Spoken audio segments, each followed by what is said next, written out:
Right guys, how did Shinobi predict the future? And this is the concept of Shinmyo-ken, which is a concept within Japanese swordsmanship as well as in Shinkage Ryu. But it talks about the prediction of what people will do. Now, we're using the Natori Blank workbook. I've got a new one going for all the Shinobi stuff. And today we're working on the concepts, as I say, of Shinmyo-ken. Now, Shinmyo-ken here, what I've written is, an apple will always appear on an apple tree. Before it does, it is in Mu. So, sounds a bit riddly, doesn't it? But let's go. So basically, the samurai knows that at harvest time, towards the end of the year, towards the end of the summer, that apples will appear on apple trees. Okay? Now, this is the weird bit. So, when you look at an apple tree, you know apples will come from it. Same as when you look at a pear tree, or you look at lettuce growing in the ground or whatever. It's there, it's growing, you know there's going to be a crop. But where does the apple exist? Where is it? Well, actually, it's not inside the tree. It's not anywhere hidden. You can't break the tree open and have a look.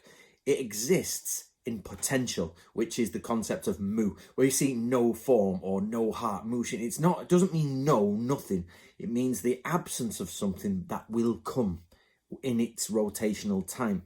So for a Shinobi, what the reason I've picked this as the first lesson, because this is a new series, is that basically, a Shinobi has to predict what is going to happen in the future. That is their fundamental aim.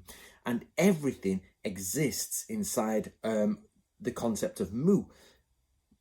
It's not absence, it's the ability, or no, not the ability, that's wrong.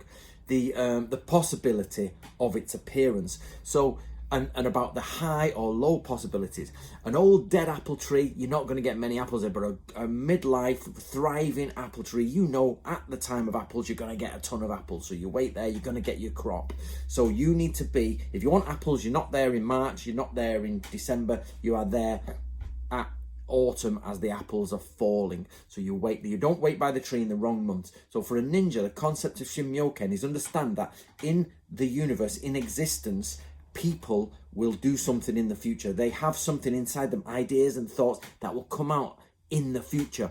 And your job as Shinobi is to predict that through all the telltale signs that are there. Of course, we'll go through some of those signs, the mental aspects and the physical stuff in this series. But on the whole, as the first lesson, you've got to remember the apples will come out of an apple tree like the enemy will make their movement when they're going to make it. And you have to predict with certainty as best as you can what action that enemy will take. So remember, the apples are not inside the apple tree. The thoughts are, the thoughts are not there in the enemy yet, but they're going to come, and then they're going to show, and then they're going to provide, and then it's going to become physical. And that's the process from nothing to just the idea of it to it comes. But you need to be at the tree at the right time, doing the right thing to get the apples, or in this case, to defeat the enemy.